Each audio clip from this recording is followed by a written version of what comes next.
Good morning, students. It is class number 6 of chapter number 1, which is relation and function. In previous class, we had done the different types of functions or composition of two functions. अब उसी को और कुछ एक दो example हमने composition of two functions पे किए थे और उसी को कंटिन्यू करते हुए अब मैं आपको करा रहा हूँ एग्जाम्पल नंबर 7 ऑनवर्ड्स। और इसके बाद जो मैं कराने वाला हूँ आपको वो बहुत ही इंपॉर्टेंट है, दैट इज इन्वर्टिबल फंक्शंस, और जो कि बोर्ड में 4 मार्क्स में भी एक क्वेश्चन आता है और 6 मार्क में भी एक क्वेश्चन आता है। कभी ये 4 मार्क्स में आता है तो कभी 6 मार्क में एक क्वेश्चन आता है। तो 4 मार्क्स वाले क्वेश्चन को तो मैं आज करा रहा हूँ, जो 4 मार्क का टाइप है वो मैं आज कराऊंगा, और 6 मार्क वाला क्वेश्चन मैं उसको आपको नेक्स्ट क्लास में कराऊंगा। तो let us see 4 mark question of invertible functions. Let us C,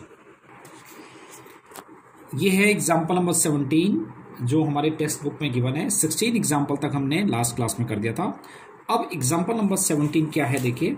example number 17 is show that the function from real to real number और real number except 7/5 and real number except 3/5 is defined by the function 3x plus 4 upon 5x minus 7, and g is the another function from real to real number except these two, defined by gx is equal to this. Then we have to show fog is equal to ia stands for identity function of set A, and gof ib, that is identity function of set B, where A is this set and B is this set, मतलब real number except this and real number except this. तो we have to show that gof x is equal to fog x is equal to x, that is identity function, ये हमने show करना है। अब इसमें real number minus 7/5 का मतलब, जैसे इस वाले फंक्शन में देखिए, अगर मैं इसमें 7/5 रख देता हूँ, मतलब इस फंक्शन का ये डोमेन है, इस फंक्शन का ये डोमेन है। डोमेन मीन्स कि जो फंक्शन जो आपने 11th क्लास में किया है, डोमेन्स का मतलब क्या होता था कि those values of x, by putting those values in the function becomes real। तो अब अगर मैं इसमें 7/5 रख देता हूं यहाँ पर, तो 7/5 में यहाँ पे रखूंगा, तो 7/5 रख के 5 से 5 कर दो, 7 - 7 0 हो जाएगा। तो ये नॉट डिफाइंड बन जाएगा, तो ये रियल नंबर बनेगा ही नहीं, रियल कुछ भी नहीं, इसकी वैल्यू जो है रियल नहीं आएगी। तो इसका मतलब इसका ये डोमेन है, तो मतलब इसको 7/5 को छोड़ के आप कोई भी रियल नंबर इसके अंदर पुट कर सकते हो। तो इसका मतलब ये है, तो ये डोमेन है, ये रेंज है इस फंक्शन के लिए। तो अब देखिए हम कैसे करेंगे। ये है, we have to show fog is equal to gof is equal to X I, identity function of X. Identity function आपको पता ही है, जो हमने 11th क्लास में किया हुआ है कि आइडेंटिटी फंक्शन क्या होता है, F x is equal to X is known as the identity function, और ए सेट ये दे रखा है, बी सेट। तो अब निकालते हैं, देखिए गॉफ जी ओ एफ एक्स, यानी कि जी ऑफ एफ एक्स, तो जी एज इट इज, और एफ एक्स की वैल्यू हमने यहां से पुट कर दिया 3x + 4 अपॉन 5x - 7। अब जी एक्स, अब ये पूरी वैल्यू जी एक्स आ गया। अब जी एक्स की वैल्यू क्या थी हमारे पास, जी एक्स ये था, तो जी एक्स, जब जी एक्स की वैल्यू ये है तो what would be the value of G of this much, यानी कि we replace X by this function, ठीक है। तो एक्स की वैल्यू ये रख देंगे इस वाले फंक्शन में, तो 7 एक्स की वैल्यू मैंने ये रखा और +4 as it is, and 5 X की वैल्यू ये रखा ये वाला, और -3 एज इट इज। इसको सिंप्लीफाई कर देते हैं, हमने एलसीएम लेके सिंप्लीफाई कर दिया, 5x - 7 तो कट ही जाएगा एलसीएम लेके, और ये एक्सएलएम लेके सिंप्लीफाई कर दिया, दैट इज x। तो आइडेंटिटी फंक्शन आ गया, gof x is equal to x। ऐसी fog X, F of G X, तो एफ ऑफ जी एक्स की वैल्यू हमारे पास 7 + 4x 5x - 3। फिर एफ ऑफ एक्स में देखो, ये एफ ऑफ एक्स है, तो जब एफ ऑफ एक्स की वैल्यू, अब मैं यहां पे भी लिख देता हूं, because F of X is equal to 3x + 4 upon 5x - 7। अब देखो एफ ऑफ एक्स, जब एफ ऑफ एक्स की वैल्यू ये है तो एफ ऑफ दिस मच की वैल्यू क्या होगी, यानी कि जहां पर एक्स है वहां मैं ये पूरी वैल्यू पुट कर दूंगा। तो देखो 3 एज इट इज, एक्स की वैल्यू ये पूरा कर दिया यहां पर, और +4 एज इट इज, 5 एक्स की जगह ये पूरी वैल्यू पुट कर दी, और -7। फिर सिंप्लीफाई किया तो ये भी 41x/41 आ गया, कैंसिल हो गया 41, तो x आ गया। तो here it is gof x is equal to x for every x belongs to b। तो मैंने बताया ना कि x belongs to b। b set क्या है हमारे पास, b है r माइनस 7/5। तो जैसे हम गॉफ निकाले तो g वाले में g वाला फंक्शन कब डिफाइंड होगा, g वाला जो फंक्शन होगा हमारे पास, ये gx वाला फंक्शन जो है हमारे पास जो है ये कब डिफाइंड होगा, जैसे गॉफ f है, इस वाले में f है, यहाँ पे गॉफ f है, तो f वाले में हमारे पास ये वाला फंक्शन था fx वाला, इधर देखो fx वाला ये फंक्शन है। तो इसमें देखो हम x की वैल्यू हम 7/5 के अलावा कुछ भी पुट कर सकते हैं, तो for every x belongs to b हो गया। तो ये गॉफ x is equal to x for every x belongs to b and for x is equal to x for every x belongs to a। तो that is what we have to prove. Now move on to next topic which is invertible function which is most important one। मैंने आपको जैसे बताया कि इस part में से आपके पास 4 मार्क या 6 मार्क वाला एक क्वेश्चन आएगा। मैं 4 मार्क वाले टाइप का अभी बता दूंगा। तो पहले चेक कर लेते हैं व्हाट इज इन्वर्टिबल फंक्शन। तो invertible functions are those which are bijective function. और बाइजेक्टिव फंक्शंस कौन से होते थे, जो 1 1 और ऑन 2 होते थे। अब invertible means inverse of that function, है ना, इन्वर्टिबल थिंग्स। तो इसका मतलब उसको बाइजेक्टिव फंक्शन होना चाहिए, तभी वो उसका हम उस फंक्शन का इन्वर्स निकाल सकते हैं। अभी बताऊंगा मैं कि इन्वर्स कैसे निकालते हैं। तो उस फंक्शन का इन्वर्स निकालते हैं, मगर सबसे पहले हमें चेक करना होता है कि वो फंक्शन 1 1 और ऑन 2 है या नहीं है। देखो एक एग्जाम्पल है कि suppose we have a function f is such that from real to real number f of x is equal to 2x। तो पहले चेक कर लेते हैं कि ये 1 1 फंक्शन है या नहीं है 1 1 के लिए। तो देखो ये रियल टू रियल नंबर है, डिफरेंट रियल नंबर्स मैंने इसके अंदर रख दिए और इसके अंदर भी डिफरेंट रियल नंबर्स हैं। तो अब जैसे इसमें x की वैल्यू 1 के इमेज क्या हो जाएगी 2। जब मैं x की वैल्यू यहाँ पे 1 रखूंगा तो ये 2 आ जाएगा, 2 की वैल्यू 4 आ जाएगी, 3 की वैल्यू 6 आ जाएगी। ऐसी अगर मैं 6.5 रखूंगा तो ये 13 आ जाएगा। इनकी इमेजेस आ रही है अलग अलग, राइट। तो since every element in its domain has distinct image in it's को डोमेन, सो इट इज 1 1। फिर ऑन टू के लिए जैसे हमने यहाँ पर 5 लिया तो 5 की प्री इमेज क्या होगी यहाँ पर 5/2। अगर मैं इसमें 5/2 रखूंगा तभी तो इसकी इमेज 5 आएगी। तो 5/2 वो भी एक रियल नंबर है। तो ऐसे ही सभी कोई भी रियल नंबर में इसमें पुट करूंगा तो उसकी प्री इमेज यहाँ जरूर होगी। तो इट मीन्स ये 1 1 भी है और ऑन 2 भी है। अब इन्वर्टिबल फंक्शन कैसे हुआ ये, मतलब मैं उस फंक्शन का इन्वर्स निकाल लूंगा। तो कैसे निकालूंगा, fx is equal to 2x। मैंने fx is equal to 2x ये फंक्शन है, इसका मैंने इन्वर्टिबल फंक्शन निकालना है। मतलब इस फंक्शन का इन्वर्स का मतलब ये होता है हमें क्या जरूरत पड़ती है इन्वर्स निकालने की, कि सपोज यहाँ पर हमारे पास कोई वैल्यू है, जैसे हमने यहाँ पर 4 रखा तो उसकी इमेज यहाँ पर 8 आ गई, 5 रखा तो 10 आ गई। अब मैं चाहता हूं कि इसकी प्री इमेज क्या हो 7/9 की प्री इमेज। तो उसके लिए मुझे जो है एक इस फंक्शन का इन्वर्टिबल फंक्शन निकालना पड़ेगा ताकि मैं इजीली निकाल सकूं। तो देखो मैंने कैसे निकालना है कि fx is equal to 2x लिया, तो fx को मैंने इसमें y ले लिया, तो y is equal to 2x, तो x is equal to y/2। तो ये इस फंक्शन का ये y/2 है, वो इस फंक्शन का इन्वर्टिबल फंक्शन आ गया। देखो कैसे, सपोज मुझे 7/9 की प्री इमेज चाहिए तो मैं यहाँ पर y की वैल्यू 7/9 रख दूंगा। तो जब मैं 7/9 रखूंगा तो ये कितना हो जाएगा 7/9/2, तो 7/18 हो गया। तो इसकी प्री इमेज क्या हो जाएगी हमारे पास 7/18।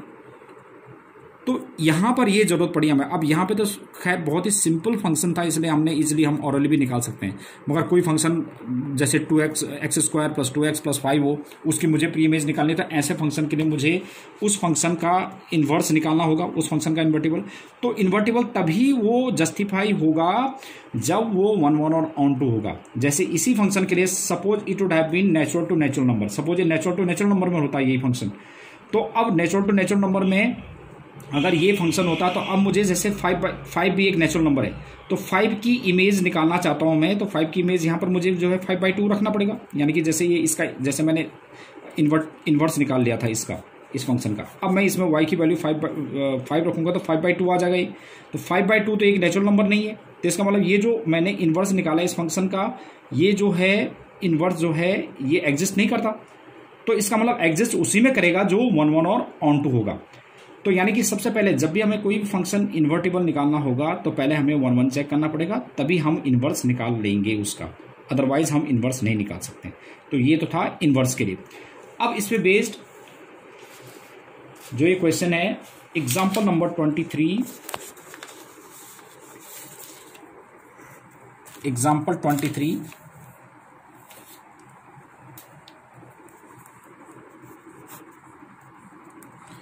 ये हमारे पास टेक्स्ट बुक में है f of x, let f of x, f is such that from natural to y f x is equal to 4x plus 3, 4x plus 3, where y is equal to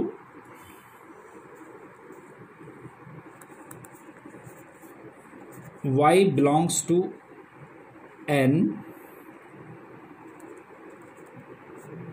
such that y is equal to 4x plus 3 for some x belongs to n. Show that, अब question है ये है, show that f is invertible, find the inverse. पहले तो हमें ये show करना पड़ेगा कि ये फंक्शन इन्वर्टिबल है, दैट मीन्स 1 1 और ऑन टू। तो सबसे पहले इस टाइप के क्वेश्चंस में हमें सबसे पहले मैं इसका जैसे n टू y है, ये आपको पता है कि ये डोमेन होता है नेचुरल नंबर, यानी कि हम डोमेन नेचुरल नंबर रख सकते हैं, और y जो है वो ये है। अब y क्या है, पहले मैं इसको ना, इसको ये सेट बिल्डर फॉर्म है तो इसको रोस्टर फॉर्म में लिख लेता हूँ। तो क्या सेट बन रहा है देखते हैं जरा, x बिलोंग्स टू n, इसमें x बिलोंग्स टू n मैं नेचुरल नंबर पुट करता हूँ, तो 1 पुट किया मैंने सबसे पहले, नेचुरल नंबर, पहला नेचुरल नंबर 1 है, तो 4 1 जा 4 प्लस 3 7 पहला नेचुरल नंबर आ गया। अगर मैं 2 रखता हूँ तो 4 2 जा 8 प्लस 3 11 आ गया। ऐसे ही मैं अगला पुट कर देता हूँ 3, तो 4 3 जा 12 और 12 प्लस 3 15 आ गया, एंड सो ऑन। इस तरह से ये y, ये दिस इज सेट y। तो हमने ये शो करना है कि this function from n to y is invertible. If it is invertible then we have to get the inverse of this function. तो इन्वर्टिबल के लिए पहले 1 1 करते हैं, तो फॉर 1 1। अब हमने इसमें जैसे हमने लास्ट क्लास में किया था कि 1 1 के लिए हमें इसमें जनरल मेथड यूज करना पड़ेगा, कि हम कब तक एग्जांपल देते रहेंगे। अगर कोई छोटे छोटे क्वेश्चंस हैं जो फंक्शंस हैं f(x = 2x), इस टाइप में तो हम ऑरली निकाल लेते हैं, मगर जो इस टाइप के फंक्शन होंगे 4x + 3 या इससे भी जो थोड़ा कॉम्प्लिकेटेड फंक्शंस हैं, तो उसके लिए हमें जनरल मेथड यूज करेंगे। तो for 1 1 late x1 x2 belongs to, कौन सा, जो डोमेन होता है natural number, let x1 x2 belongs to n such that f of x1 is equal to f of x2। तो which implies f of x1 मैं इसमें रखूंगा, तो 4x1 + 3 is equal to 4x2 + 3, 3 to 3 cancel, और 4x1 is equal to 4x2, that means 4 से 4 cancel out, x1 is equal to x2। तो which implies, देखो हमने जनरल मेथड में किया था ना कि if f of x1 is equal to f of x2, that which implies x1 is equal to x2 आना चाहिए था। तो ये आ गया हमारे पास, देयरफॉर f is 1 1। अब 1 1 आ गया हमारे पास। अब फॉर ऑन टू के लिए देखेंगे कि हम कर लेते हैं let f of x is y, हमने प्रीवियस क्लास में भी किया था। तो from first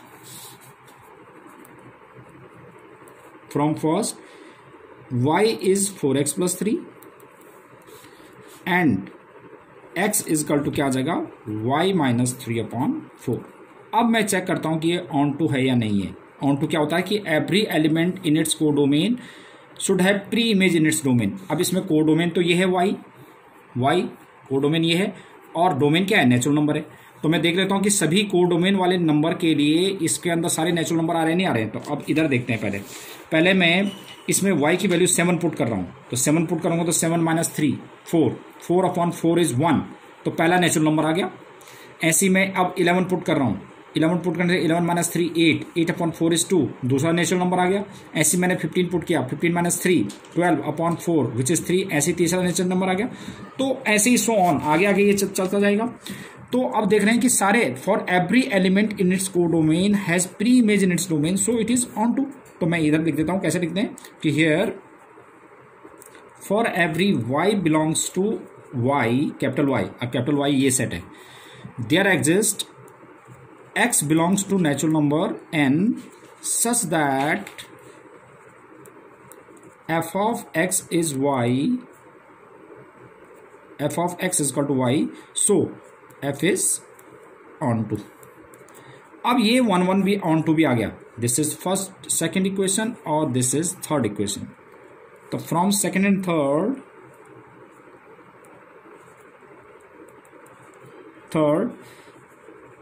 fx is invertible function.